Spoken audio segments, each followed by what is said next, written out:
días de nuevo a todas y todos. Si os parece, lo que se reincorporan las personas, vamos a ir dando paso a esta nueva mesa que, como les decía, ¿verdad?, a las compañeras, es la verdad un lujo, un honor y un placer presentar.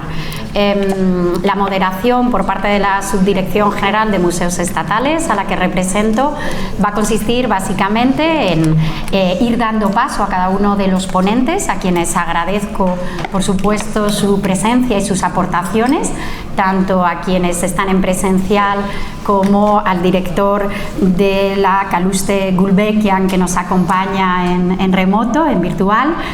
Y, bueno, como sabéis, este panel lleva por título Museos y sus colecciones, retos, alianzas y perspectivas de futuro. Cada uno de los ponentes va a hacer su presentación. Vamos a intentar recuperar un poco el tiempo, ¿no?, que se ha ido alargando durante la jornada, y, si os parece, al término de las intervenciones, pues plantearemos alguna pregunta para dinamizar y abriremos al público una ronda también de preguntas. Así que, sin más y siguiendo el orden del programa, voy a dar paso a la doctora Patricia Fernández Lorenzo, que es doctora en Historia por la Universidad Complutense de Madrid, máster en Derecho de la Cultura por la Universidad Carlos III de Madrid y licenciada en Derecho y Economía.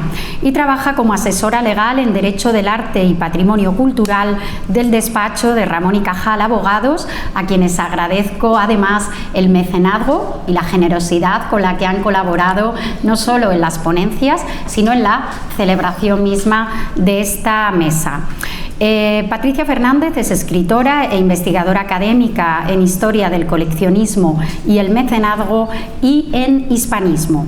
Docente en Derecho del Arte, en el Máster de Derecho en el IE y en la Carlos III, y hasta 2024 ha sido también colaboradora honorífica en la Universidad Complutense de Madrid.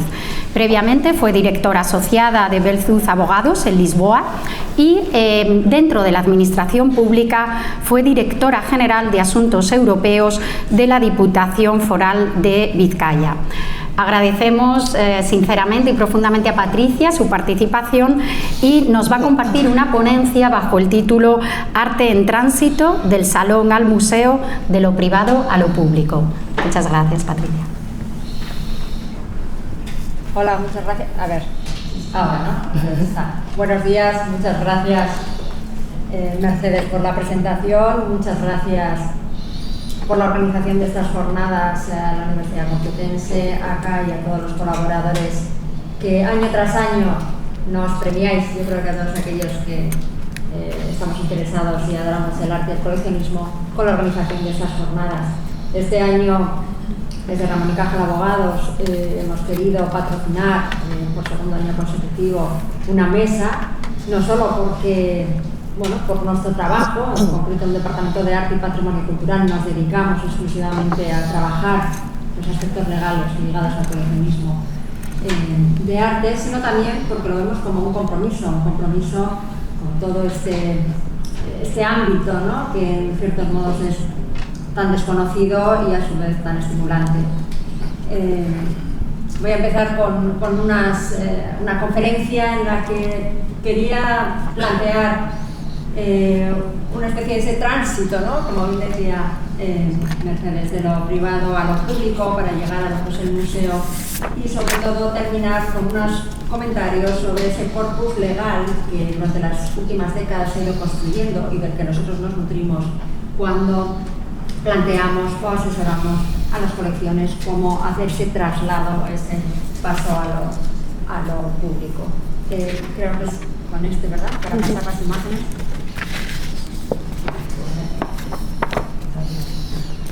Arriba.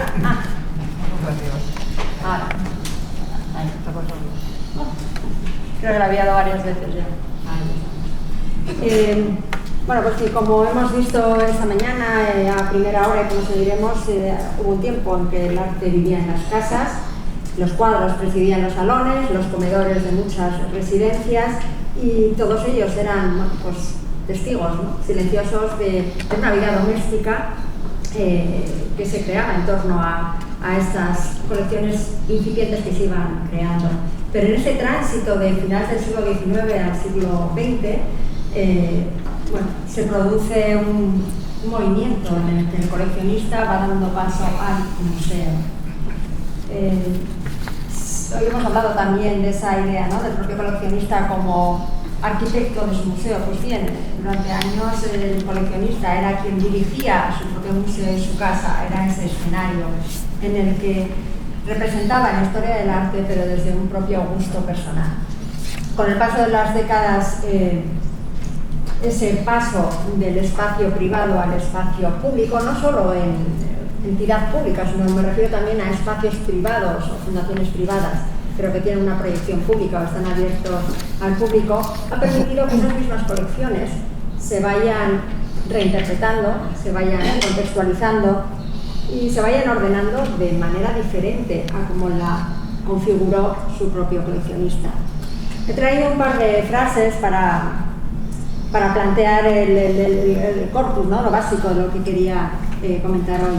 Por un lado, Francis Haskell, que fue un historiador del arte, falleció en los años 90, británico, planteaba como conclusión de todos los escritos tan influyentes que hizo, decía: toda colección privada sueña con convertirse en museo, porque solo el museo garantiza su inmortalidad.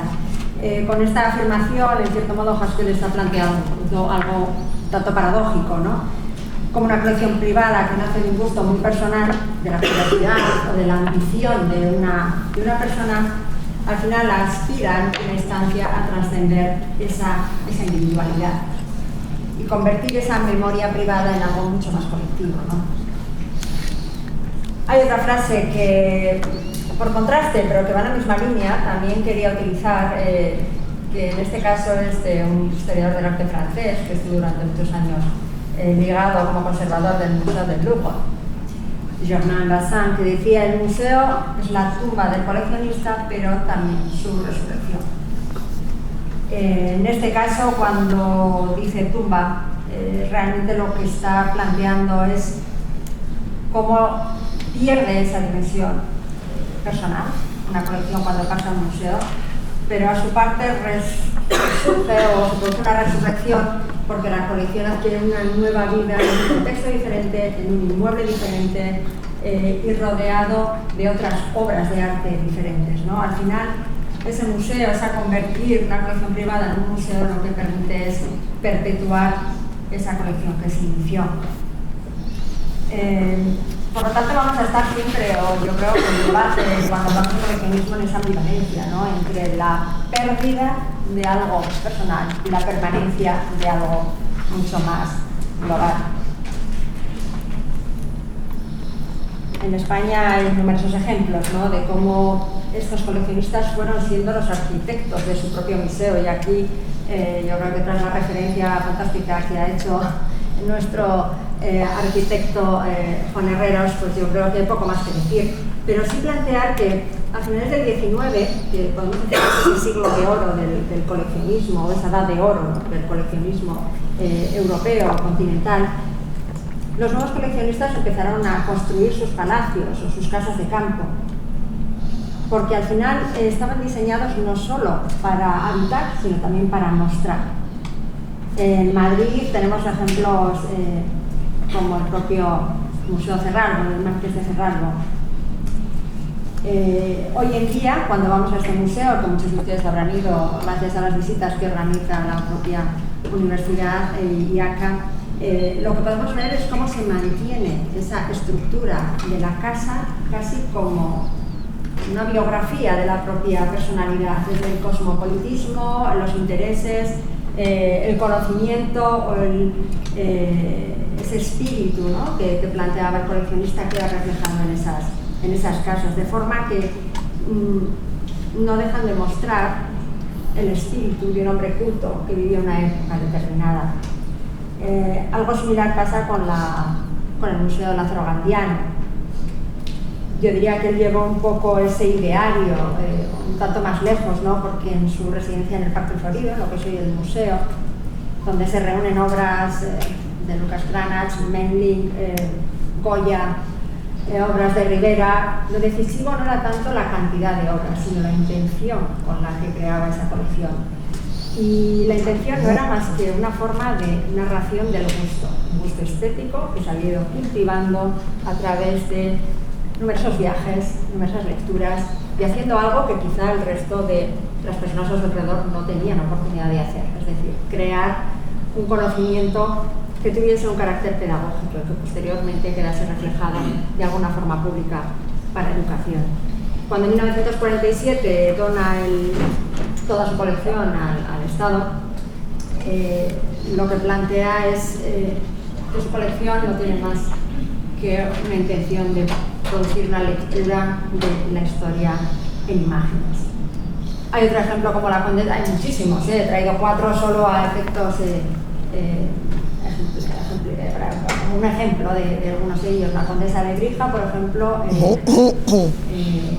llenó su palacio de mosaicos, de piezas arqueológicas, piezas clásicas, pinturas renacentistas, y lo que hizo es anticipar esa idea de los museos de sitio arqueológico, ¿no? Al igual que podemos decir de Francesc Cambó, al reunir una colección exquisita de pintura italiana, pintura del 400, pintura del siglo de oro español, lo que pretendía, y estas eran sus palabras, era, mediante una colección, educar el gusto de una nación. Es decir, en todos ellos hay ese elemento pedagógico que yo creo que nunca puede quedar deslindado o desligarse de la propia idea del coleccionismo. Todos ellos al final entendieron que coleccionar es crear un discurso sobre el arte y, bueno, adoptar una toma de posición estética sobre lo que en cada momento era representativo desde el punto de vista intelectual y artístico. Vemos que esto que ocurre en España es algo transversal, es decir, en el resto de Europa y también en Estados Unidos se produce algo muy similar, quizá con ciertos decalajes de tiempo algo diferentes, pero en el caso de Reino Unido, las colecciones de los colecciones familiares tienen ese concepto de legado y se presentan en sus casas de campo. Os he traído un ejemplo, el de Chatsworth, de los Duque de Devonshire, en los cuales las colecciones increíbles tuvieron un destino a lo largo de principios del siglo XX con cierta disolución, desgaje, y muchas de esas obras han terminado en el British Museum o en la Tate, porque no había posibilidad de mantenerlas unidas o de mantener ese concepto de museístico de una forma suficientemente, por falta de fondos económicos, ¿no? Pero no deja de ser un ejemplo claro de cómo esa casa ya era desde su principio un museo y posteriormente se va constituyendo en museos visitables, ¿no? En Francia diríamos que hay algo muy parecido. A finales del siglo XIX, principios del XX, surgen este modelo de casas museo, como puede ser el Musée de Camondo, que crea Maurice Camondo, con el objetivo de reunir una colección de arte francés del siglo XVIII, o sea que consigue, creando un museo, un espacio exquisito que también dona al Estado francés tras la muerte de su hijo en la Primera Guerra Mundial. Todos tenían esa idea de congelar el tiempo, mantener las casas con la muestra de las obras de arte que habían coleccionado en la misma disposición en la que ellos las pusieron. En gran parte porque eso les permitía proyectar un mundo perdido y reunirlo de una forma en que el público y esa idea de que la cultura no era algo elitista, sino que tenía que abrirse al público, pudiesen también entenderlo desde esa trayectoria histórica.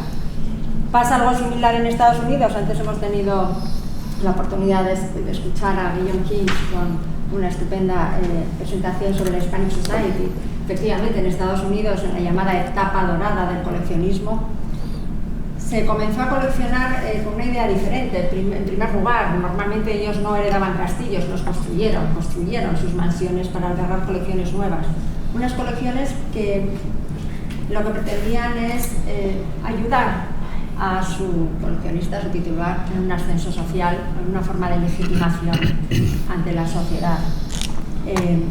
colecciones como la del Henry Cavill Frick, esta colección que tiene un museo fantástico en Nueva York, ha conseguido, en mi opinión, este museo ha conseguido mantener esa especie de intimidad, ¿no?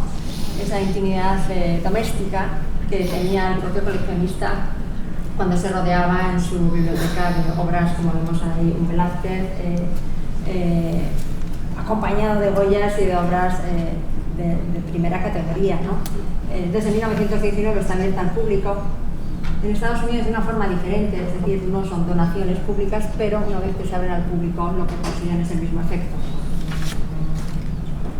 Más audaz quizá fue, podríamos decir, Isabella Stewart Gardner, cuando crea su museo, bien pronto, estamos hablando de 1903, en Estados Unidos, en Boston, Fenway Court, reproduciendo un palacio italiano y trayendo obras de arte de Italia, de Holanda, de todos los rincones de España también, por supuesto, y recreando un lugar, ¿no?, donde realmente vivía.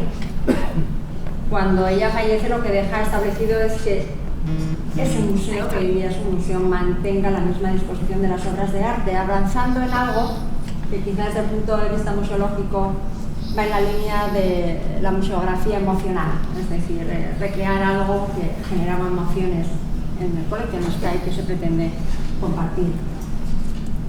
Y por supuesto la Hispanic Society hizo algo similar, pero con la diferencia en que es que Huntington nunca vivió dentro de la Hispanic Society, sino que su concepción inicial de su museo, como hemos visto antes, era un museo erudito en el que se recogía todo aquello que podía representar una cultura hispánica con el objeto de darla a conocer a sus conciudadanos.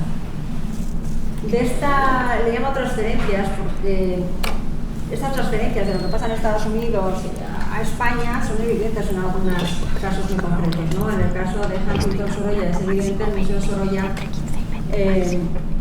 se crea como casa del propio artista, pero hay que saber que ya en vida Sorolla lo que planteaba es que llamaba a su casa mi pequeña Hispanic Society y siempre planteó en sus cartas que su objetivo era hacer como hacían los potentados norteamericanos, que era abrirlas al público, y en su caso también fue donada al Estado español.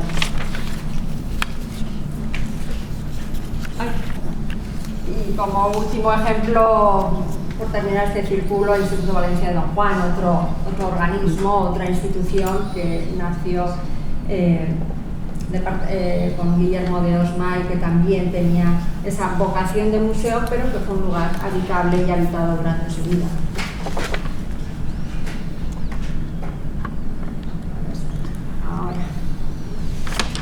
Todo ello para un poco terminar con otro personaje español que quizá avanzó alguna de las ideas de lo que era crear museos con una idea novedosa a principios del siglo XX, el Marqués de la Vega Inclán, que gracias a su visión y a su concepto de lo que podía ser una estructura o una infraestructura museística en España, promovió la creación, con la ayuda evidentemente de otros mecenas y con la ayuda del Estado, promovió la creación de, en concreto, 3 museos que seguían esta idea de la casa museo, ¿no? El Museo del Romanticismo, que se inauguró en 1924, el Museo del Greco en Toledo, que también tenía esa mezcla de obras de arte de Toledo con la ambientación de lo que podía ser una casa de la época, o el propio Museo de Cervantes en Valladolid, que lo hizo con el mismo objetivo, esa escenificación y esa voluntad de conseguir que las obras de arte se viesen en espacios que pudiesen rememorar épocas pasadas, ¿no? Con esta idea, lo que quería plantear para finalizar mi conferencia es que conseguir que estas colecciones privadas llegasen hoy en día a ser museos o por lo menos colecciones públicas o de acceso público requiere también una seguridad jurídica. Esa seguridad jurídica es un corpus legal que se ha ido creando en las últimas décadas, evidentemente desde estos orígenes, y que ha dado lugar a lo largo de los últimos 50-60 años a numerosos conflictos legales, y lo que ha permitido ir mejorando las aproximaciones, ¿no?, de asesoramiento a cómo se constituyen, porque hay que tener 5 o 6 elementos básicos en mente que necesita una colección para poder ser abierta al público de una forma o entregada al público o donada o prestada. En primer lugar, todos los temas de titularidad es básico reconstruirlo. Muchas colecciones han sido heredadas, han llegado al coleccionista con compras que no siempre se han justificado y había facturas en ciertos momentos. Todo eso hay que reconstruirlo si hoy en día queremos hacer simplemente para que una donación pueda ser aceptada o un préstamo pueda ser aceptado. Los temas de autenticidad, evidentemente, es un tema mayor porque cualquier cuestión de autenticidad puede repercutir negativamente en la parte reputacional ligado a esa colección o a ese museo. Hay cuestiones ligadas a la fiscalidad. Cualquier donante o cualquier persona que va a prestar obras está interesado en saber cómo le va a repercutir fiscalmente en su propio patrimonio, porque hay una voluntad de compartir, pero también una necesidad de proteger su propia situación. Y, por supuesto, cuando hablamos de arte contemporáneo, todo aquello ligado a la propiedad intelectual de las obras que se donan o se prestan, así como cualquier elemento relacionado con su difusión, sobre todo hoy en día que hablamos de redes sociales y de elementos que van mucho más allá del catálogo o de la propia exposición. Así que con esta pequeña introducción, muchas gracias, Mercedes.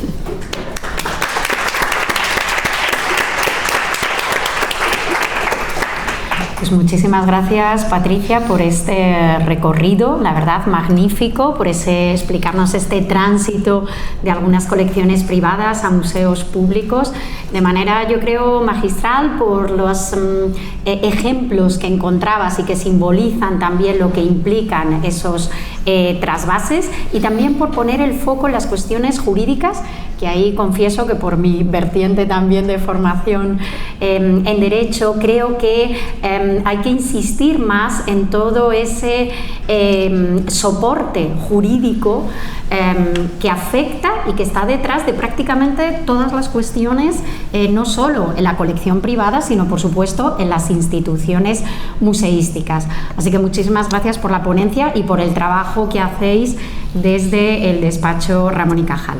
Y voy a dar paso al siguiente ponente. Es también un honor y un placer dar la palabra a Guillermo Solana, que es director artístico, como bien sabéis, del Museo Thyssen-Bornemisza desde el año 2005. Guillermo Solana es doctor en Filosofía y profesor titular de Estética en la Universidad Autónoma de Madrid. Ha sido crítico de arte y autor de numerosas publicaciones sobre historia de la crítica y, como decía, desde 2005 desempeña el cargo de director en el Museo Thyssen-Bornemisza, donde ha comisariado, entre otras exposiciones, y voy a citar algunas porque bien sabemos que la nómina es extensa: Van Gogh, Los últimos paisajes, Lágrimas de Eros, Heroínas, Antonio López, Pizarro, Cézanne, Renoir y la intimidad, y recientemente la muestra La máquina Magritte, que estará expuesta hasta enero del 22, y la dedicada a Ales Katz. Me van a permitir también que ponga de relieve el papel de Guillermo Solana al colocar al Museo Thyssen-Bornemisza en líneas vanguardistas de reflexión e investigación. Yo creo que ha demostrado, además con el apoyo del público y de la crítica, que los museos, y también los museos con colecciones históricas, pueden ofrecer una programación innovadora en términos también de transformación social. Así que, sin más, cedo la palabra a Guillermo agradeciendo tu intervención. Muchas gracias, Mercedes. Utilizo entonces, tengo este micrófono, pero utilizo también este, ¿no? Creo que sí, que este da soporte al streaming y este al auditorio.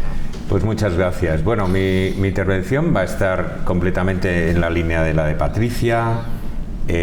Más de una vez en el Thyssen yo he explicado como algo central el proceso de transformación de una colección privada en un museo público, que es un largo viaje. Es un largo viaje y no es tan sencillo, no es un salto, trasponer un umbral. Es un proceso que a veces lleva décadas. Y cuento un poco brevemente el recorrido histórico de la colección Thyssen desde ese punto de vista. Vamos a ver, la familia Thyssen tiene como patriarca a un gran industrial y financiero alemán de la segunda mitad del siglo XIX, murió en 1926, que se llamó August Thyssen. Todavía no era Thyssen-Bornemisza, no estaba ennoblecido, era simplemente un tycoon, un magnate, ¿no? del Ruhr, el creador de un gran imperio metalúrgico y minero, un gran holding y con ramificaciones financieras por toda Europa y por todo el mundo. Este hombre no demostró mucho interés por el arte hasta que en 1900 viajó a París para la Exposición Universal, a la que iba sobre todo para ver las novedades tecnológicas, y descubrió que un tal Rodin había creado en el pabellón del Alma una retrospectiva de su obra. Y bueno, fue víctima de un ataque de amour fou por Rodin. Enloqueció, se enamoró locamente de la escultura de Rodin, fenómeno que era por otra parte frecuente entre los coleccionistas alemanes de la época. Rodin tenía una enorme clientela, había desarrollado una enorme clientela en Alemania. Todo el mundo quería retratos escultóricos y tal. Y August Thyssen le encargó a Rodin, a pesar de la resistencia enorme de Rodin, que no parecía muy interesado, hasta 7 grupos escultóricos entre 1906 y 1908. Y los instaló en un palacio que se había comprado en Landsberg.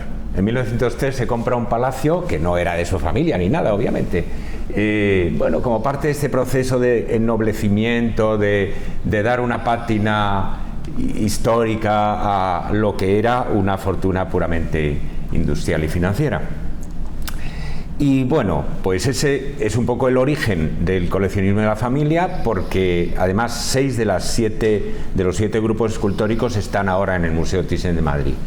4 de ellos pertenecen a Carmen y a su hijo Borja. Otros 2 pertenecen a Francesca y los 6 están depositados en el Museo Thyssen de Madrid. Un séptimo grupo de Rodin se perdió, desapareció. Pero realmente el fundador de la colección Thyssen como tal, de la colección Thyssen-Bornemisza, no es August, sino su tercer hijo, que se llamaba Heinrich. Heinrich no estaba destinado en principio a heredar el control del holding Thyssen. Tenía un papel subordinado en esa herencia y, como pasa a veces con los segundones, pues viajó por el mundo y se fue a Hungría. Conoció a Margit Bornemisza de Kaczone-Timperfalva, que era descendiente de una familia aristocrática húngara. Se casó con ella en 1906 y el emperador de Austria-Hungría le ennobleció, convirtiéndolo. El suegro de Heinrich lo adoptó como hijo, en vida todavía del propio padre. Estas monstruosidades heráldicas, ¿no?, que se pueden producir. Y se convirtió a partir de entonces en barón Thyssen-Bornemisza, título hereditario que todavía se conserva en la familia, aunque el imperio austrohúngaro hace tiempo que desapareció, como saben ustedes. Entonces, Heinrich parece que tenía una genuina pasión por el arte y a partir de la muerte de su padre en 1926 comienza a coleccionar, una vez que recibe su herencia, a coleccionar a una velocidad de vértigo. Y aquí es donde empieza realmente el núcleo, el corazón temático de mi historia. La gran ambición de Heinrich es crear algo parecido a la Alte Pinakothek de Múnich. Una locura, pensarán ustedes, efectivamente lo era. En los primeros años no tiene demasiado éxito, encuentra muchas obras de atribución dudosa, adquiere muchas obras de atribución dudosa e incluso algunos falsos notorios, precisamente porque compra muy deprisa. Y en 1930, se comienza la colección en 26, en 1930 ya expone su colección, que entonces se llama colección Schloss Rohons, por el castillo húngaro de la familia. La expone en Múnich y es un fracaso de crítica total, porque los críticos le reprochan la mala calidad. Y entonces él, que pensaba que estaba haciendo como una nueva Alte Pinakothek de Múnich y que tenía la intención de donar su colección al museo no demasiado brillante de Düsseldorf, entonces. O sea, esto es importante. Desde el mismo comienzo hay una vocación museística en su proceso de adquisiciones, de formación de su colección. Él se siente tan decepcionado, tan desgarrado, tan entristecido que cambia de planes.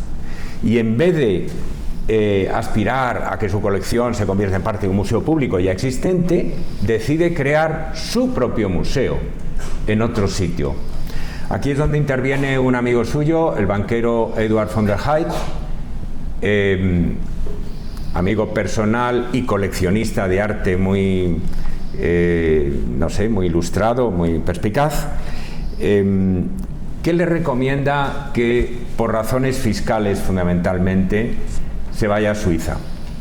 Eduard von der Heydt había instalado en Ascona su propia colección y viviría sus últimos años en Suiza, y le recomienda que se vaya a un sitio, bueno, un sitio cercano, que es Lugano. En Lugano, Heinrich adquiere un gran terreno con unas villas, unos edificios que habían pertenecido a un príncipe prusiano, Villa Favorita, en 1932, y ahí abre su museo en 1936. Pero ojo, no es un museo público en el sentido habitual de la palabra, es su colección privada instalada bien en un sitio para los amigos que vengan a verle, para los privilegiados, estudiosos también a veces. Es un museo que solo recibe pues por solicitud de los amigos. En la colección de Heinrich, en la que no me puedo detener, es una colección exclusivamente de maestros antiguos, que crece muy rápidamente en los años 30, aprovechándose de la crisis económica internacional y del hecho de que muchos grandes coleccionistas andan necesitados de cash y liquidan sus colecciones, ¿no? Entonces, él absorbe muchas grandes colecciones de todo el mundo, desde la colección Barberini italiana hasta la colección de Otto Kahn, un magnate alemán en los Estados Unidos. De la colección Morgan recibe el fantástico retrato de Giovanna Tornabuoni, de Ghirlandaio, en fin. Compone con todo esto una estupenda colección de maestros antiguos que se queda instalada ahí. A la muerte de Heinrich, en 1947, se plantea el problema de la sucesión, típico de los coleccionistas privados.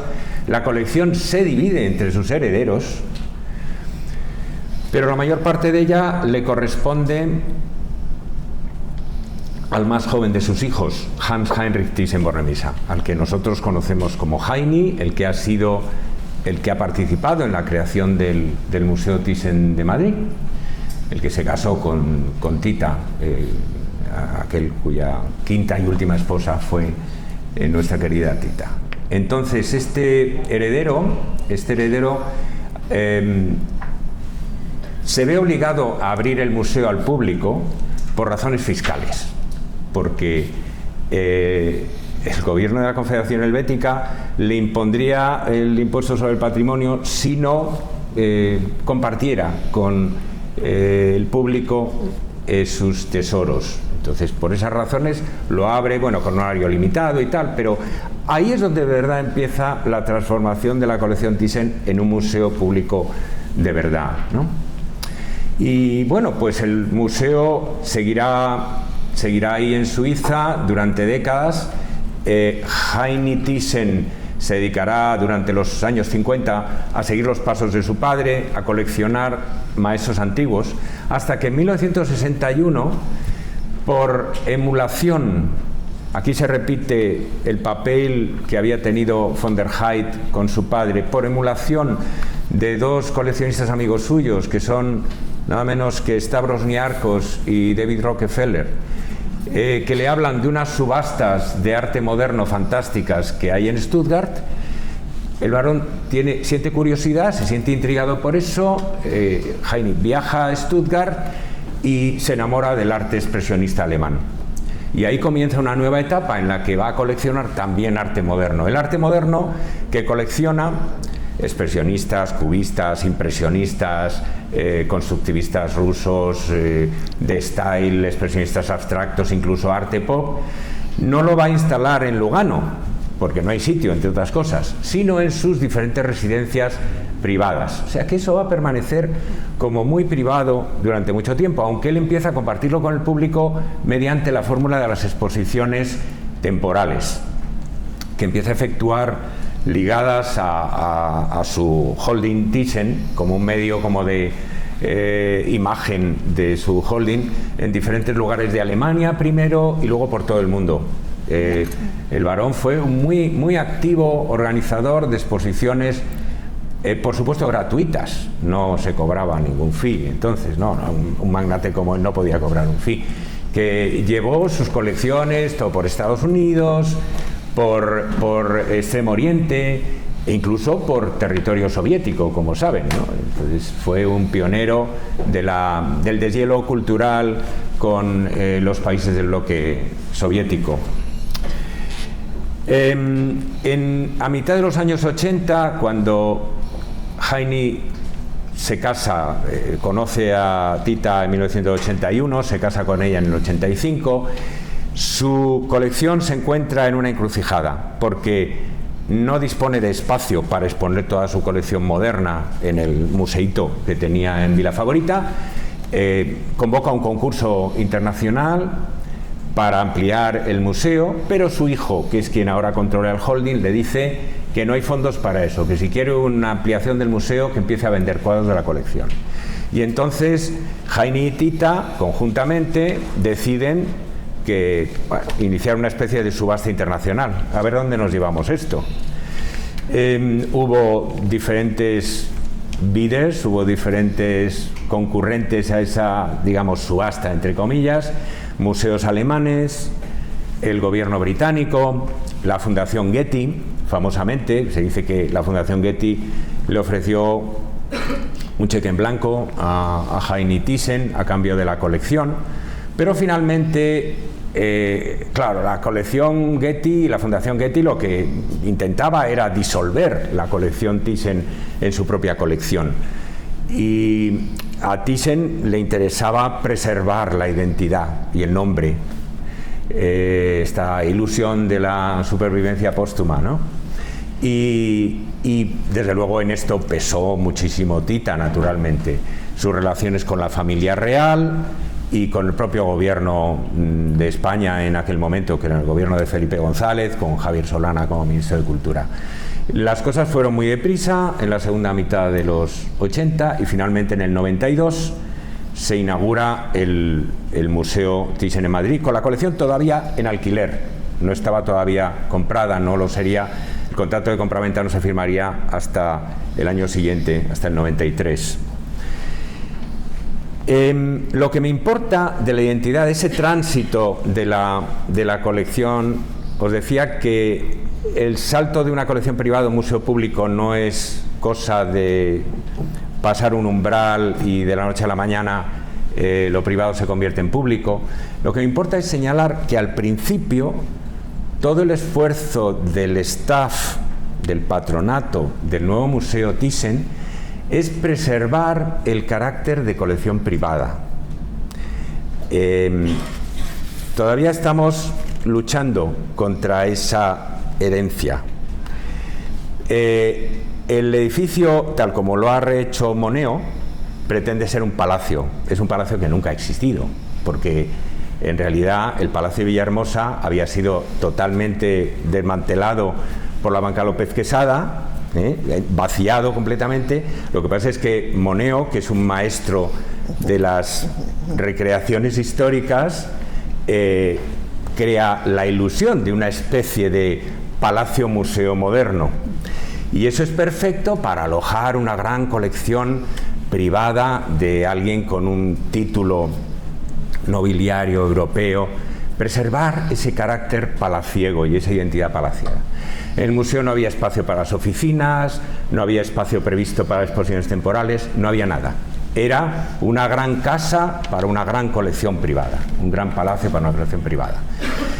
El asunto del espacio se repararía con la ampliación, parcialmente por lo menos con la ampliación de 2004.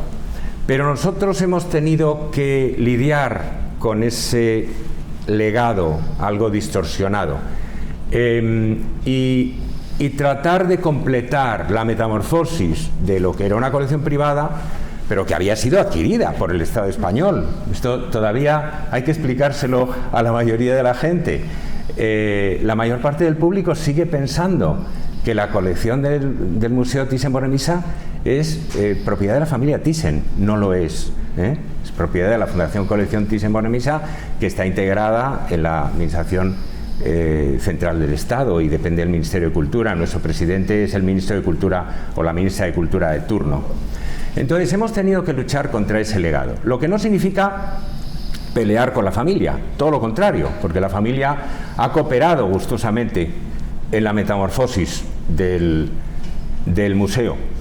La familia apoyó con entusiasmo la transformación, gracias al ministro Méndez de Vigo, del museo en Museo Nacional, la vio como una recompensa para sus esfuerzos, y la familia, tanto Tita como Francesca y como Borja Thyssen, han seguido cooperando en esa transformación del museo.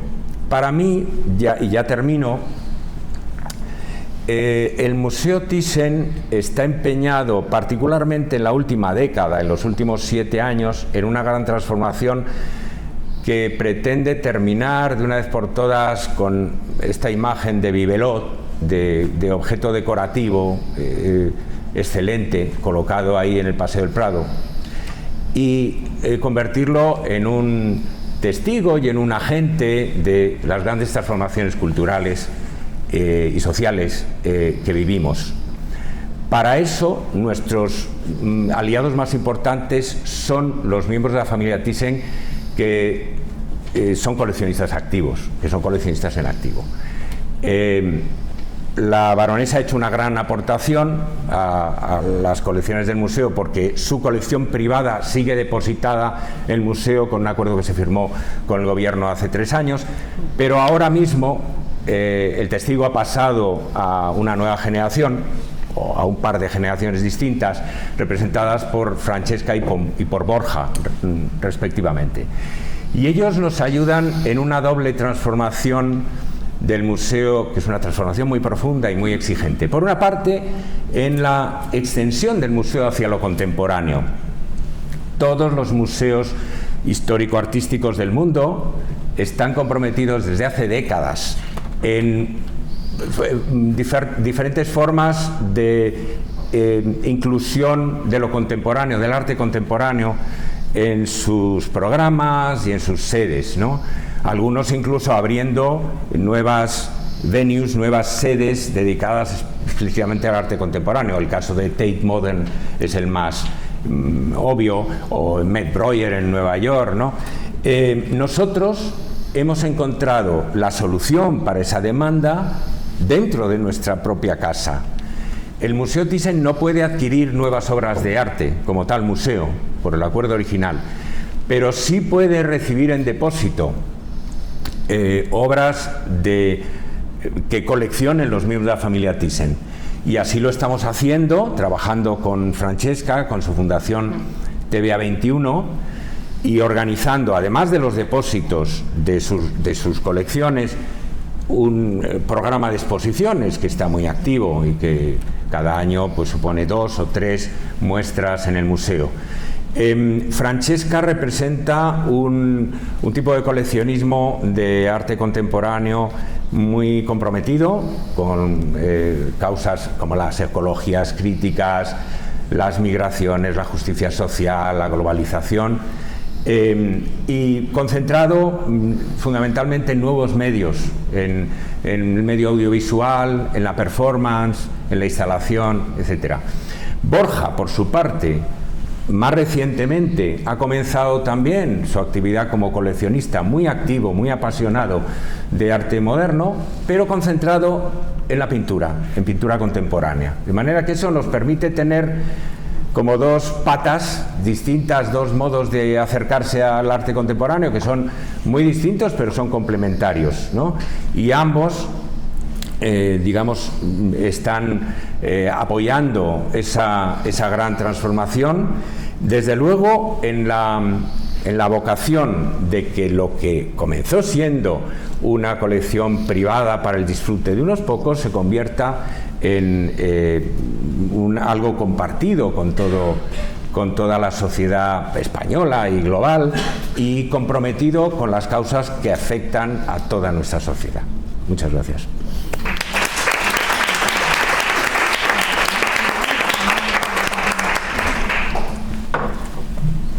Muchísimas gracias, Guillermo, por esta síntesis histórica, que es compleja, ¿verdad?, por la genealogía de la familia Thyssen, que yo creo que también ilustra muy bien cómo impactan factores personales, familiares y no solo políticos y, como bien mencionabas, fiscales, tanto en la génesis como en el destino final de una colección, en ese trasvase desde el ámbito privado a lo público y con esas fases intermedias, ¿no?, que también mencionabas, de progresiva apertura, ¿no?, de lo privado a lo público.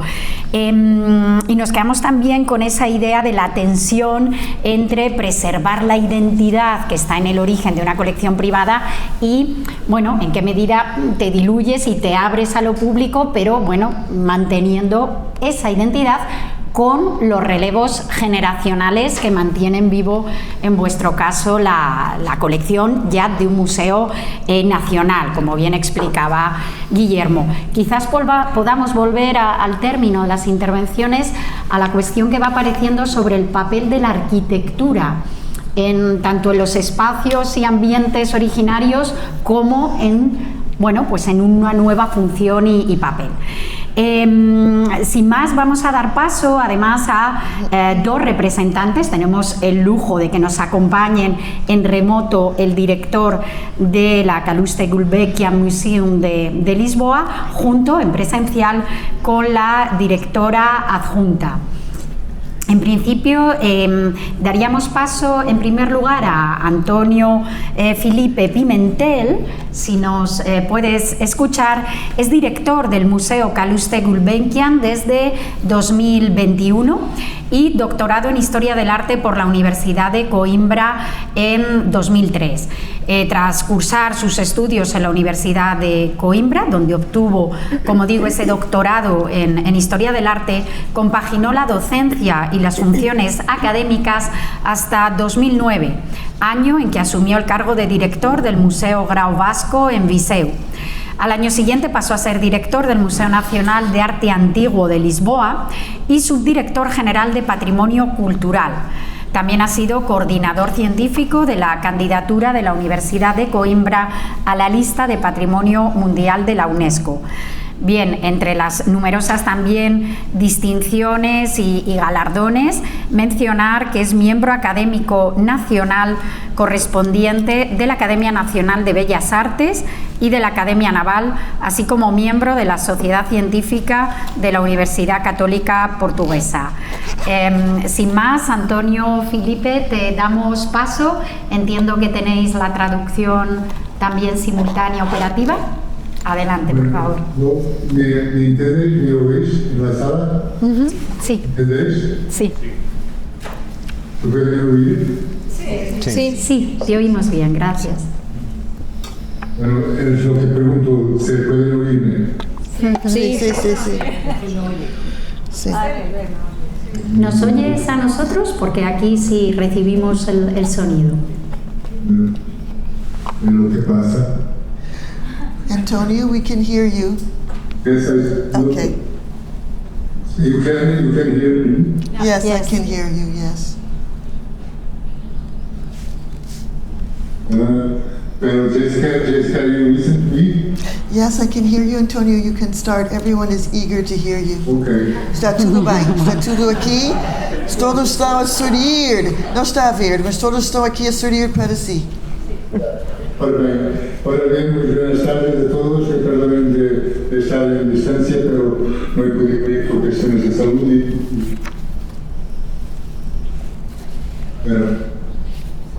pero llega a la sala. Sim, António, sim. Pode ver agora o slide. O primeiro slide já está. Bueno. A ver qué puede hacerse para, porque tengo el audio conectado. Sim. Bueno. Pues no sé lo que puede hacer, solo sé yo sabiendo orientar algo así, porque no entiendo lo que está pasando. António, só tendo a falar agora, António. Eu vou controlar os slides, ok? Só fala diretamente. O problema é que não estão a ouvir cada um som, está a perceber? No problem. Não precisa de preocupar porque está tudo bem. Todos estão a entender tudo bem. Só tem de fluir agora. Bueno, muchas gracias. Yo decía que buenos días a todos y me perdonen del lío que he dado de estar lejos. Y bueno, y quería saludar a la mesa, por supuesto, y sobre todo mi amigo Javier Solana, Guillermo Solana, perdón, y también Jessica, que es la directora adjunta y que representa el museo en Madrid. Bueno, empezando entonces, la idea es que la Fundación Carlos Gulbenkian es una institución que tiene su historia compleja, por supuesto, no es tan simple de compactar en 7 minutos, pero voy a intentar hacerlo lo más cercano posible. La cuestión es que todo empieza con Carlos Gulbenkian, que es el fundador de la institución que lleva su nombre. Es un hombre que ha nacido en 1869 en Istambul, muy cerca de Istambul, en una ciudad llamada Uflar. Era turco, pero de origen armenio. Y después se ha marchado a Londres, donde ha vivido, pasado por Francia, por supuesto, por su educación, pero sobre todo su formación ha sido en Londres. Y después se ha marchado a París y finalmente a Lisboa, donde ha vivido los últimos 13 años de su vida, desde 1942 hasta 1955. Bueno, este es el percurso de vida de un personaje que de verdad era un personaje único, porque era un hombre muy inteligente, de una inteligencia y una perspicacia enorme, que incluso ha sido considerado el hombre más rico de su tiempo, lo que no es poco.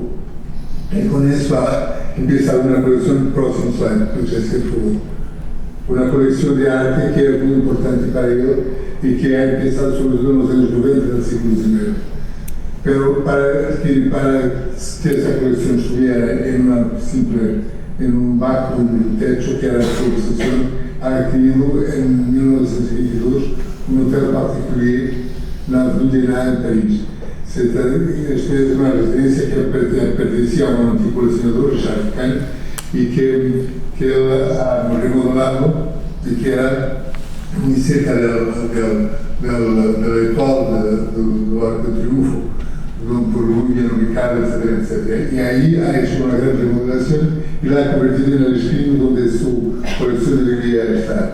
Y en 1927 la colección de verdad que ha entrado en el edificio. Pero la cuestión es que la colección ha crecido a un punto que ya no se ha convertido no ha cabido en el edificio, porque luego en 1929-30 empiezan sus relaciones con el gobierno soviético, donde ha adquirido un conjunto de piezas extraordinarias que ha hecho que su colección era un grande salto. Y eso ha hecho que la colección de verdad se convirtiera en algo mucho más importante e impactante de lo que era antes. Outro slide, Jessica, por favor, próximo. Ahora bien, aquí tenemos, por ejemplo, una vista de lo que era la gran galería de pintura de su residencia, donde podemos ver, por ejemplo, el naufragio del buque de Turner, que es una pieza maestra de su colección. La galería es hecha con luz cenital, etc., como una galería de museo. Pero la cuestión es que llegaba la guerra, y así en 1936, por supuesto, con información privada que las cosas iban a mal, él ha pensado un empréstimo de longa duración, primero de su colección egipcia y después de su colección de pinturas de grandes maestros para Londres, para el British Museum y después para la National Gallery. Eso ha permitido que las grandes piezas de su colección, las piezas maestras, se puede decir, se pasaron la guerra en buenas condiciones de seguridad, lo que ha permitido que la colección sobreviviera íntegra. Además, bueno, también las diligencias políticas que ha hecho para mantener su licencia privada en buenas condiciones, etc., en París. Pero eso, sobre todo, era lo que ha pasado. Mientras, el menú desde 1942, que residía en Portugal. no podemos olvidarnos de eso. La cuestión es que en 1945, cuando finaliza la guerra, él está muy molestado con el gobierno inglés por cuestiones políticas y la idea de que sus piezas se fueran a Londres, como decirlo, ha ido saliendo de la frente línea. Entonces, cuando decide que lo mejor es que sus piezas se vayan a los Estados Unidos de América. Y ahí va a hacer una empresa, primero de las piezas egipcias y después de las piezas de las grandes colecciones de pintura, a la National Gallery of Art de Washington. Siempre con la idea de conservar las obras, conservar como una colección íntegra, porque es lo que decía Guillermo Solana. La cuestión es que para esta gente es muy importante preservar la identidad de las colecciones y la idea de diluir su colección en una colección mayor no estaba en su campo de visión. Lo que pretendía era que de hecho que las cosas se vieran sobre su mismo techo, porque de verdad la cuestión es que cuando empezamos a ver la historia de la colección, vemos que ela no ha estado jamás bajo el mismo techo, salvo cuando se construyó el Museo de Lisboa, lo que ya vamos a ver. Por lo que de verdad que ela siempre está adquiriendo más piezas. Lo ha hecho justo hasta 1953, dos años de su alimento antes de morirse, como por ejemplo el vino de las bolas de sabón de María, que ya vamos a ver. Por lo que la cuestión es que él no ha jamás conseguido lograr el fecho de que las piezas se volvieran bajo el mismo techo, pero que es un ansiedad de toda su vida, el próximo slide. Ahora, mira, así es cuando se tiene esa idea de que él tiene la idea de hacer finalmente una fundación que lo deja por testamento.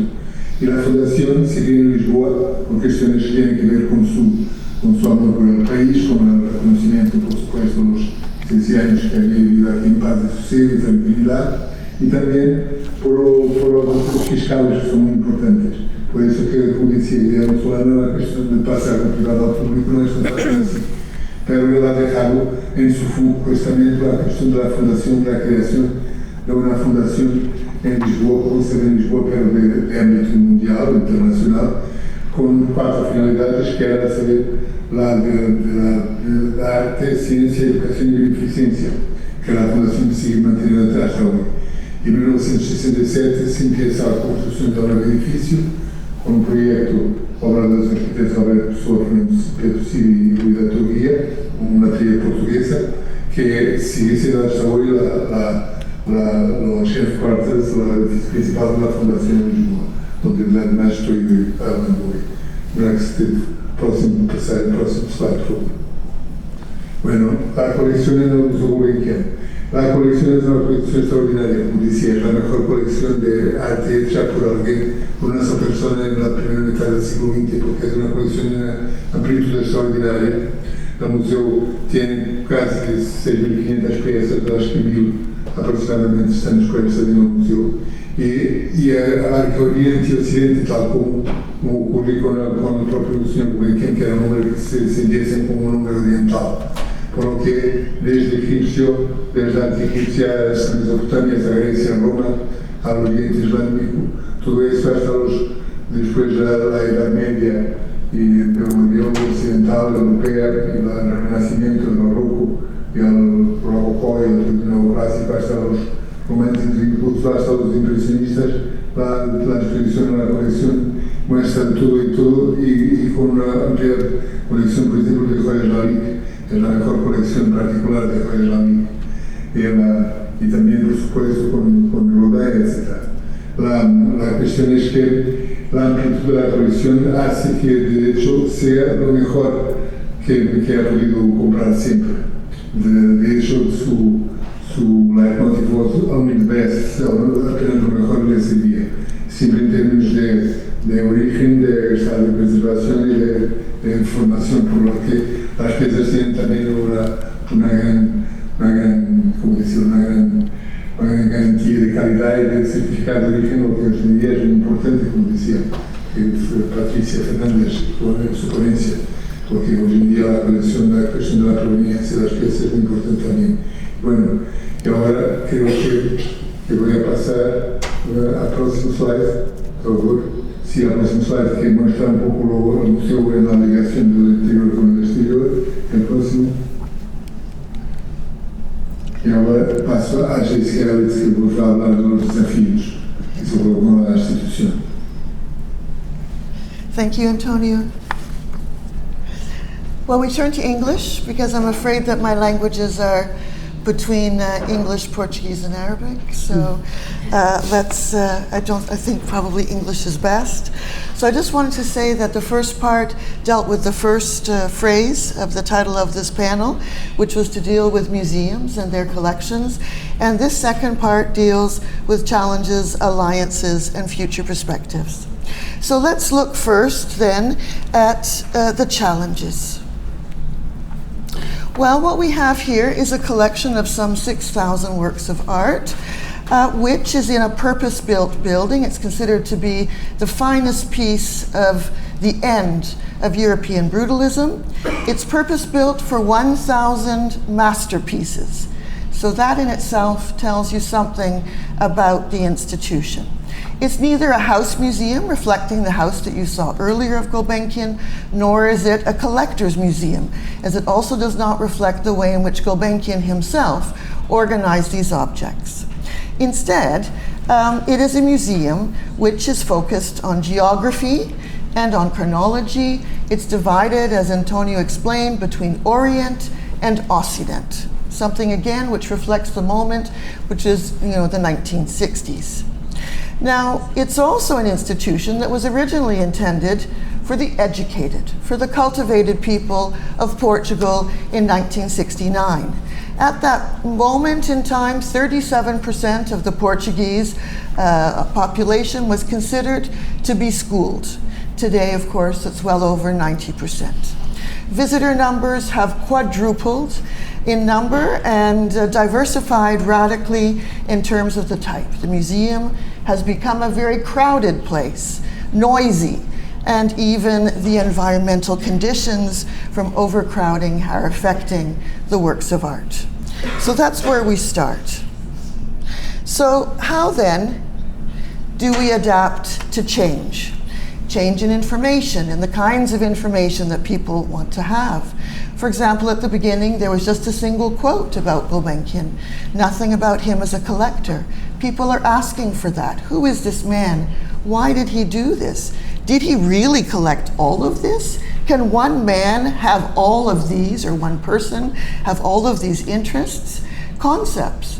Things like East and West, are those interesting to us anymore? Do we want to look at that particular divide? Narratives. Do we want to look at dynasties, rulers, power politics? Perhaps we want to look at other things that are more about anthropology, sociology, culture, literature. And then, of course, conservation has changed radically. We need to be looking especially at things like the materials that are on site, the materials of our objects, the way we are treating them. Environmental conditions, of course, I've already mentioned, but especially lighting. Technology, of course, is also something that over these years has been an enormous challenge for the institution. Over the years, we've employed here and there little bits of the latest technology, which within a few years is already extinct. How do we manage that as we move forward? And now, today, sustainability. This is crucial for the institution, crucial for the foundation. Publics. I've just told you about the number of visitors, which is 4 times as much as were ever expected. Tourism. Everybody loves to come to Lisbon today. We're, a polo of enthusiasm for others. And of course, we need to start looking at diversity and inclusion, and we must be very clear in the European Union about accessibility to our cultural institutions, accessibility of all types of publics. So how are we doing this? Well, one of the ways, of course, is collaborating, alliances. So we have alliances with our local communities, our national communities, and we also are working globally. We're producing exhibitions both in the local space and also collaborating with the institutions as far away as Brazil and Japan.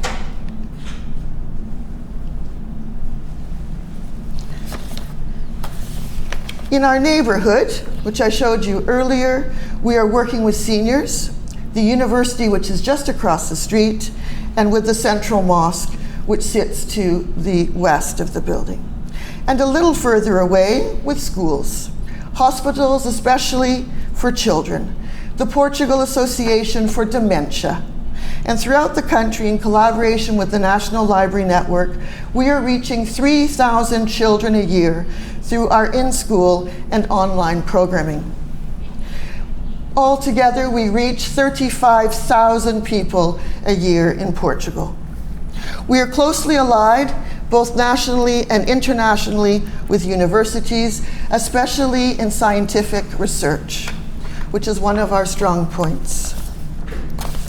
And we are making a concerted effort to also work with youth inside Portugal, but also youth across the world. Through the European Union initiative Erasmus Mundus, every year we host a curation program that receives some dozen students from Brazil to Japan, as well as organizing a summer school on museology every year. This is an initiative especially of Antonio Felipe Pimentel, and we've been through versions on education, on communication, and most recently on democracy. So what is the future then? We are closed. We closed in the middle of March, and we are on the fast track on a flying carpet, I say turbo-charged flying carpet, to reopen within a year. And so we are embarking on a major infrastructure renovation of air conditioning and security, as well as working out problems of accessibility. And we are going to go as carbon neutral as we can, covering the entire roof of the entire foundation with solar panels, so that we will be not only energy efficient as a museum, but we will be contributing energy to our neighbors. And we are working also, of course, on communication. This is the biggest challenge today for any museum. Should it be a little bit? Should it be more? Should we be focusing more on the object? Should we have the phone in hand or not? Shall we go digital? Shall we read? Shall we listen? Shall there be music?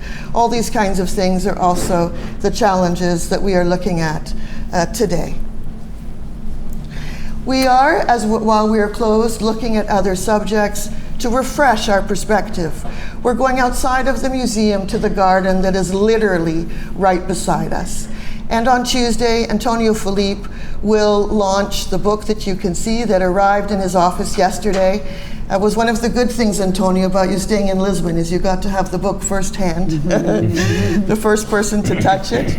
So anyway, we'll be launching this absolutely marvelous book, which looks at ecology and art history from various perspectives across the entire collection, from ancient Egypt to Lalique.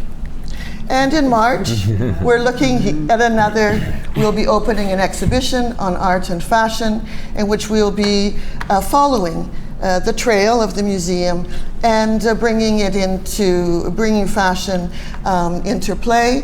This is with the Spanish curator, Eloy Martinez de la Pera, and you will see that Guipei here from China will enter the first exhibition ever where she shares her works with other designers, of which we are very proud. And we're also working on art and music for the opening. The foundation has a wonderful orchestra and chamber music program, and so we have found in our collection that we have music books that were the commissions of people like Marie Antoinette, Madame Pompadour, etc. And so I welcome you. Antonio and I welcome you to come to Lisbon for the opening of the new museum on the 18th of July, a Saturday, 2026, when you will be able to greet him personally and also to get to know our future director, who will be starting formally in the middle of January, and that is Dr. Xavier Salomon, who was the deputy director of the Frick Gallery in New York. Thank you so much.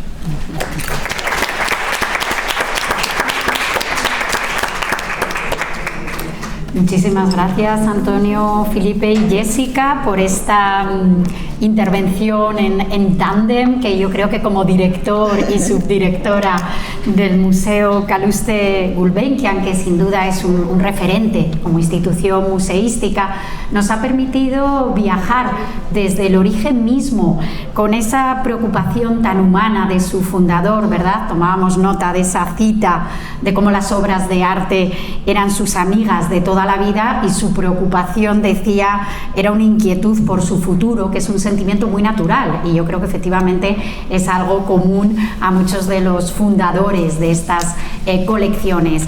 Y gracias a Jessica, quien además es especialista en las colecciones de arte islámico, armenio y chino del museo, porque nos ha expuesto también de manera magistral los retos que supone la llegada de nuevos públicos, bueno, y la actualización propia del museo, cómo abrir el foco, cómo incorporar nuevas narrativas, cómo atender la accesibilidad global e incluso cómo ir más allá en cuanto a diversidad cultural, y que esté presente no solo en los programas, entiendo, sino de una manera mucho más imbricada en los programas sociales del museo.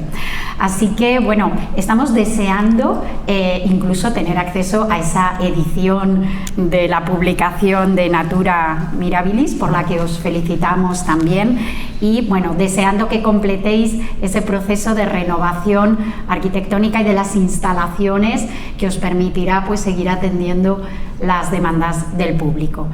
Y bien, vamos a cerrar ya la jornada. Sabemos además que es una hora ya compleja a medida que se acerca el almuerzo. Tenemos el lujo de cerrar esta mesa con la intervención de Alejandra Silvestre. Alejandra Silvestre es la directora de la Fundación Hortensia Herrero.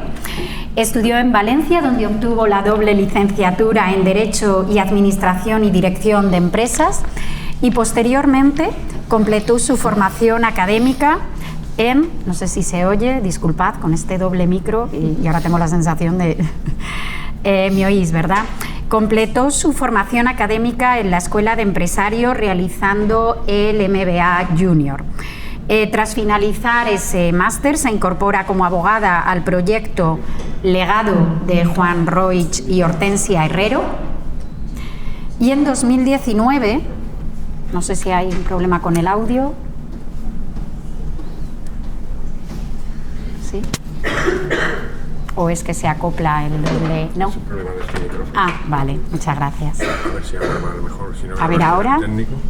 Sí, o a lo mejor se alarga incluso aquel, que es más sencillo. Vamos a ver. Le damos a hablar. Vale, y apagamos ahí. Ahora mejor, ¿verdad? Estupendo.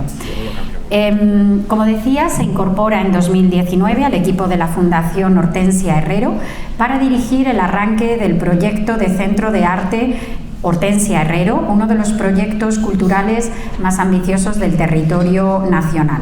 Y en 2021 asume la dirección de la Fundación, liderando proyectos tan importantes para la cultura y el patrimonio de la Comunidad Valenciana como la restauración de la parroquia de los Santos Juanes en Valencia, la organización de exposiciones de artistas internacionales como Juliano Pi o Ron Arat, así como la Gala de la Danza Somos Arte, celebrada en el Palau de les Arts Reina Sofía, además de, por supuesto, el propio Centro de Arte. Sin más, adelante, Alejandra, con tu intervención, y muchas gracias.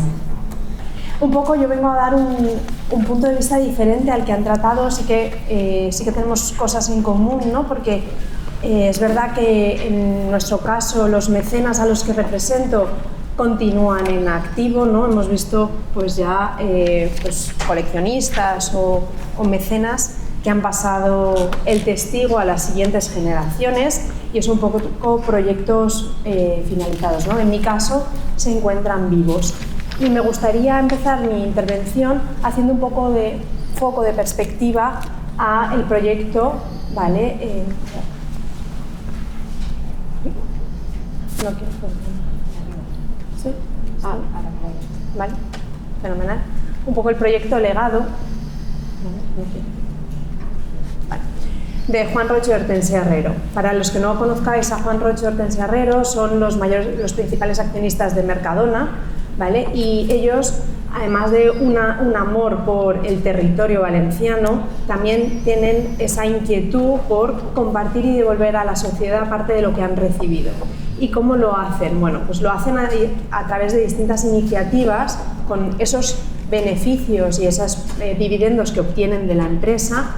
Lo que hacen es apoyar a distintas ramas. Entre ellas está el apoyo a emprendedores y a empresarios para un poco desarrollar y que la economía de la Comunidad Valenciana crezca a través de Marina de Empresas. Luego también el Rocharena, que es un edificio, no es una arena, que se acaba de inaugurar recientemente y en el que se ha invertido más de 400 millones de euros.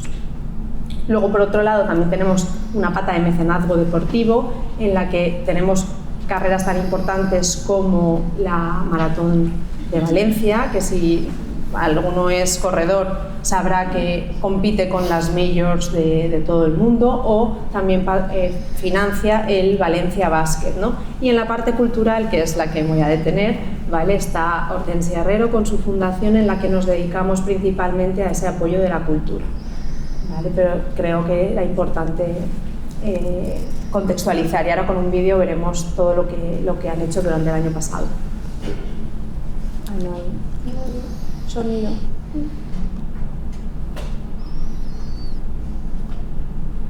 Se pierde un poco. ¿Sí? Sí que... It's okay, it's great. It's good. It's beautiful. No, there's no sound, but it's beautiful. Bueno, pierde un poco sin música, pero no pasa nada. Al final... Iniciativas que impulsan el deporte como símbolo de esfuerzo y superación con el Valencia Basket Club y la Fundación Trinidad Alfonso, que fomentan la cultura y recuperan el patrimonio artístico gracias a la Fundación Hortensia Herrero, y que construyen los recuerdos del futuro con el Rocharena, un recinto de referencia internacional que albergará todo tipo de eventos fusionando deporte, entretenimiento, empresa, cultura y gastronomía. Juan Roch y Hortensia Herrero renuevan un año más su compromiso con la sociedad para crear y transformar juntos el sentido de un legado. Vale, pues un poco este es el objetivo de esta familia, ¿no? Que un poco es compartir y devolver a la sociedad valenciana y que haya ese efecto contagio, y que todos, en la medida de nuestras posibilidades, podamos pues apoyar distintas iniciativas que reviertan en más beneficio y más bienestar. ¿Vale? Y el origen de la fundación, obviamente, es una fundación personalista, el 100% de nuestros fondos vienen de ella, y al final, en 2012, es el año de nuestra creación, y el objetivo principal es compartir con la sociedad a través de esta fundación vinculado a iniciativas culturales. Además, nos remitimos a 3 objetivos, ¿vale?, que es la recuperación del patrimonio artístico, además actividades que impulsen la danza y el conocimiento de la danza, y proyectos de difusión de arte contemporáneo, y todo muy vinculado con la comunidad valenciana. ¿Vale? Entonces, bueno, un poco esta es una de las frases que nos mueve, y compartir con la sociedad lo que he recibido de esta. ¿Vale? Esto es lo que... Entonces, sí que en restauración patrimonial, el origen de nuestra fundación es la iglesia de San Nicolás, ¿vale?, que es el proyecto con el que iniciamos, y realmente es el que un poco nos da ese impulso a continuar, ¿no? Es el que ella dice, vale, esto de restaurar y recuperar edificios para la ciudad y para mis vecinos, ostras, tiene sentido, y además revierte en positivo, ¿no? Toda la sociedad pues lo agradece, y redescubres aquellos espacios que estaban perdidos, ¿no?, y le das sentido. Luego también acometimos al Colegio de Arte Mayor de la Seda, convirtiéndolo en un museo, y este mes inauguraremos la última de las restauraciones con la parroquia de los Santos Juanes. En tema de arte contemporáneo, ¿vale?, hemos hecho desde exposiciones hasta apoyo a la Universidad Politécnica, incluido también intentamos que el arte entre en la empresa, como pues estos 3 murales fueron un concurso para estudiantes de la Universidad Politécnica de Valencia, en el que queríamos decorar paredes de las oficinas centrales de Mercadona y entonces, bueno, 3 estudiantes ganaron.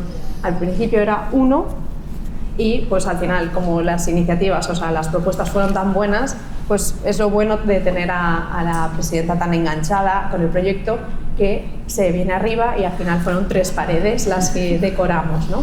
O donación de esculturas a la ciudad, hemos donado a 4 ciudades esculturas, ¿no? También esa vocación de transformar un poco el recorrido urbanístico, ¿no? El que las ciudades sean más bellas, como en Castellón donamos una escultura de Manolo Valdés, en Valencia hemos donado 3 y en Alicante también y en Villarreal, ¿vale? Y luego en danza tenemos 3 proyectos en un campus, una gala de la danza benéfica y ballet Más. ¿Cómo elegimos estos proyectos, no? Pues siempre buscamos esa independencia de la fundación, o sea, que no dependamos de terceros para que el proyecto salga adelante. Priorizamos por tener pocos proyectos, preferimos ir de menos a más, ¿vale? Siempre muy pegados con la ejecución, ¿no? Al final no tiene sentido si la mecenas no se encuentra representada con esos proyectos, no hacemos algo que por hacerlo, ¿no? Siempre tiene que remover y vincular a la mecenas con todos los proyectos, ¿vale? Y operativa en Valencia y colaboración con empresas valencianas, ¿vale? Entonces esto es un poco la línea general de estos últimos 13 años de lo que hemos ido haciendo, empezando con la constitución de la fundación y la restauración de San Nicolás y terminando este noviembre con la restauración de los Santos Juanes. Ayer además se cumplió un hito muy bonito en el Centro de Arte y es que cumplimos el 2.º aniversario y la verdad es que estamos como de celebración. Toda la semana tenemos distintos eventos así más festivos y estamos muy contentos. En cuanto al Centro de Arte, ¿vale? Yo estoy intentando recortar, ¿vale? Gracias. Entonces un poco en cuanto al Centro de Arte, ¿no? Que venimos a hablar principalmente de este proyecto. Entonces aquí combinamos 2. Uno es la construcción de un edificio y la construcción de una colección, ¿vale? Que en nuestro caso han sido de manera paralela, pero ha habido momentos en los que de forma natural se han ido combinando, ¿no? Y entonces el primer germen de por qué forma la fundación y por qué se decide a realizar esta fundación, ¿no? y este proyecto de Centro de Arte es tras una visita a Dallas, a la exposición de Sorolla y América, en la que se da cuenta de cómo eran los mecenas americanos, ¿no? Y ese compromiso con la sociedad y con su entorno de devolver y compartir, ¿no? Ella, de hecho, en ese viaje dice: ostras, mis ideas son más parecidas a este concepto anglosajón del mecenazgo que lo que se entiende en España, ¿no? Se sienten los dos bastante más cercanos a esa concepción, ¿vale? Y entonces, bueno, lo que os contaba, ¿no? El continente y el contenido van desarrollándose de forma paralela, ¿no? En cuanto a la creación de la colección Hortensia Herrero, ella lleva más de 30 años coleccionando y además, bueno, me encanta cómo hemos estado hablando en esta mesa, ¿no? De empezar desde el hogar y luego con esa vocación transformarse en espacios públicos, pues esto es así tal cual como sucedió con la colección Hortensia Herrero. Ella empieza a coleccionar para sus viviendas, ¿no? Al final ella siempre ha sido una aficionada, de hecho le hubiese encantado estudiar o arquitectura o bellas artes, pero por circunstancias finalmente estudia economía. Y entonces ella desde siempre ha tenido esa vertiente pues muy desarrollada y entonces va adquiriendo al principio desde lo más cercano, obviamente galerías valencianas, y poco a poco se va creciendo la colección y un poco va conociendo distintos artistas. La gran profesionalización de su colección entra en 2013 cuando Javier Molins, nuestro director artístico, empieza a asesorarla. Es a partir de ese momento cuando la colección pasa a un punto más, ¿no? Que se profesionaliza. ¿Y cómo se profesionaliza? Pues desde tener un equipo ya pensando en un registro, el tener pues toda la documentación, el formalizar, ¿no? la conservación de la misma. Y entonces, bueno, ella también en ese momento decide a qué va a empezar a coleccionar, o sea, se ordena un poco las ideas. Entonces, es cierto que se hace una especie de visión de qué es lo que se está ahora mismo en el mercado y qué es a lo que se dedican otros coleccionistas, o qué es lo que faltaría para terminar de encajar la oferta cultural tanto valenciana como nacional. Y es verdad que el arte contemporáneo de relevancia internacional es el que menos estaba representado, coincidiendo también con su gusto personal, ¿no? O sea, que además encaja perfectamente. Y dentro de todo el arte contemporáneo, ¿qué colecciona? Pues principalmente escultura y pintura, y en los últimos años hemos ido comprando más piezas de multimedia, ¿no? Este arte digital, ¿no? que al final nos ha dado también muchas alegrías en el centro de arte. Jamás coleccionaría nada performance o grotesco, no le encaja, ¿vale? Ella, por mucho que le tiene que gustar lo que compra, ¿no? Y además todas las piezas que entran en la colección son visadas por ella, ¿vale? Luego, además, esta vocación, ¿no? De querer contribuir con su ciudad a que sea un referente en el artístico-cultural, ¿vale? Y luego, por supuesto, cuando empezamos con el Centro de Arte en 2016, cuando se compra un edificio y ya le hace el encargo a los arquitectos de, oye, esto quiero que sea para mostrar mi colección, ¿vale? En ese momento empezamos a ver espacios singulares que podríamos, junto con los artistas, convertirlos en site specific, ¿no? Y entonces, de manera, ¿no? de codo con codo entre los arquitectos, la fundación y los artistas, hemos ido creando diferentes espacios muy interesantes, ¿no? Entonces eso le ha dado, por ejemplo, el túnel de Olafur Eliasson, que para los que conozcáis la fundación lo estamos utilizando mucho como nuestra imagen, ¿vale? Porque al final es una pieza excelente de la colección.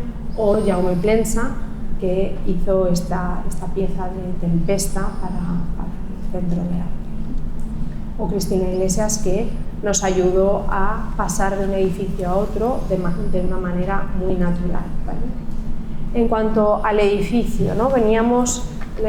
La Fundación venía de reconstruir y de devolver a la vida espacios de terceros, como eran los que os he nombrado antes, la Iglesia de San Nicolás o el Colegio de Arte Mayor de la Seda. Y entonces, en 2016, nuestra presidenta dice, ¿por qué no empiezo a restaurar para mí, ¿no? Hay muchos edificios en manos privadas que están en una situación pues, a punto de colapsar, como era el caso del Palacio Valeriola, y entonces destinarlo a mi colección, ¿vale?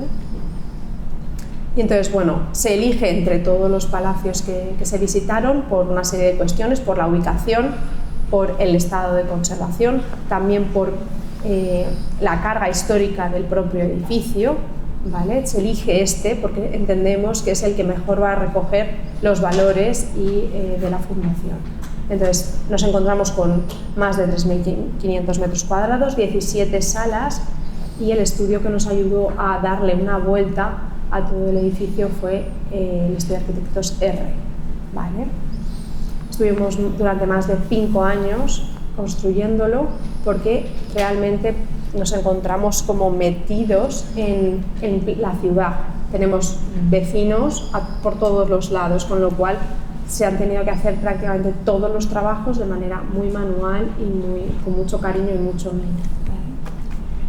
Sorpresas que nos dio el edificio, que intuíamos que lo íbamos a tener. Y todo esto lo hemos querido integrar dentro de la colección, ¿no? Porque al final pensamos, ¿no?, que el edificio y la colección Hortensia Herrero es más allá, ¿no?, de simplemente unos cuadros, sino es una experiencia.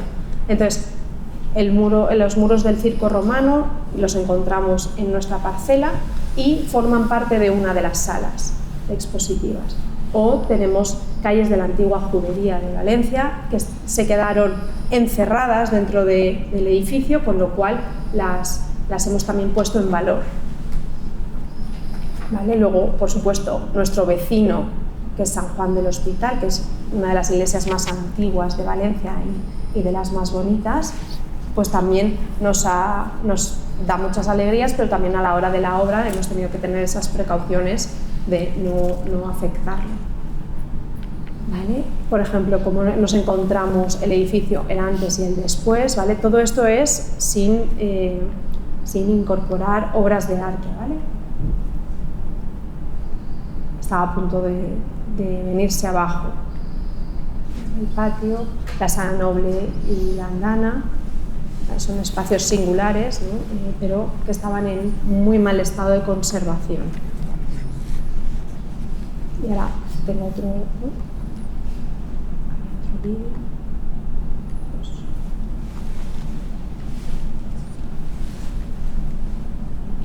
Bueno, había otro vídeo para que vierais el antes y el después con obras de arte, pero bueno, os invito a todos a que vengáis a visitarnos y lo podéis ver en persona.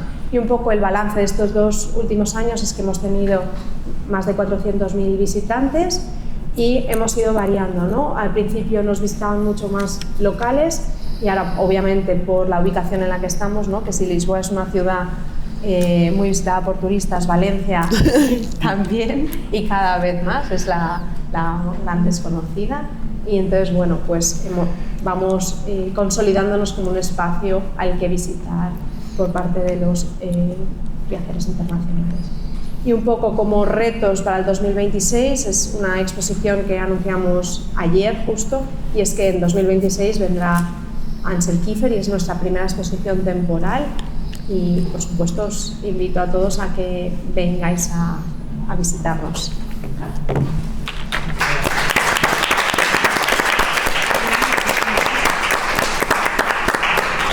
Pues muchísimas gracias, Alejandra, por esta intervención, bueno, dándonos a conocer este papel tan relevante de mecenazgo cultural de la Fundación Hortensia Herrero, en un sentido además muy amplio, ¿no? Tanto de patrimonio histórico como de creación contemporánea.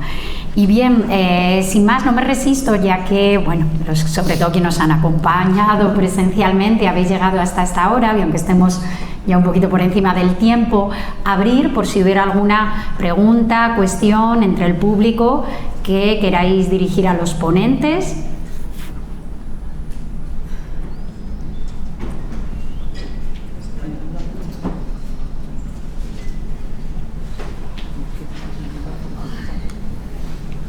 Buenos días. Yo quería preguntar por el centro Hortensia Herrero. Los muros que han encontrado de un circo romano es patrimonio arqueológico. Por parte del Estado han tenido alguna comunicación para mantener esos muros en la propiedad de Hortensia Herrero, o el Estado no ha pujado o ha ejercido su derecho como registro arqueológico. Realmente nosotros en todos estos 5 años de obra hemos estado con una arqueóloga 365, o sea, entonces todos esos hallazgos los íbamos comunicando con la administración y tenemos, bueno, al final hemos tenido una relación muy cercana y muy directa. Es verdad que una vez encontrados no teníamos el por qué, ¿no? Mantenerlos o ponerlos visibles, pero es verdad que quisimos desde la Fundación ponerlos en valor. Todo lo que hemos encontrado, de hecho también un horno del siglo XIV, todo eso, la obligación era de mantenerlo, ¿no? Al final de no podía, o sea, o lo exponías o lo tapabas, pero no podías, obviamente, que no era nuestra misión, no se puede destruir, ¿no? Y entonces con la administración local sí que el edificio, cuando se compra, hay un derecho de tanteo y retracto por parte de la administración local, por parte del ayuntamiento, el que no ejercen, con lo cual una vez se encuentra, si se mantiene no ha habido mayor comunicación con el Estado, más que están y que los hemos puesto en valor. ¿Alguna otra pregunta entre el público? Bien, porque si no lo hubiera, yo creo que nos emplazamos ya a las 4:30, después del receso del almuerzo, para retomar con la mesa dedicada al mercado del arte. Muchísimas gracias.